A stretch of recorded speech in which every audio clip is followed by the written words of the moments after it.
ताज्या बातम्यांसाठी पाहत रहा तीचा सागर न्यूज।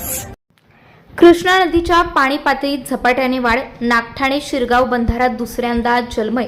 कोयना धरणातून सुरू असलेल्या पाण्याच्या विसर्गासह संततधार पावसामुळे कृष्णा नदीच्या पाणी पातळीत झपाट्याने वाढ झाली असून वाळवा व पलूस तालुक्यांना जोडणारा नागठाणे शिरगाव बंधारा दुसऱ्यांदा पूर्णपणे पाण्याखाली गेला। शुक्रवारी दुपारनंतर नदीच्या पाणी पातळीत अचानक वाढ होण्यास सुरुवात झाली। सरासरी दर तासाला 1 ते 1.5 फूट पाणी वाढत असल्याने सकाळपर्यंत मोकळा दिसणारा बंधारा सायंकाळपर्यंत पूर्णपणे जलमय झाला।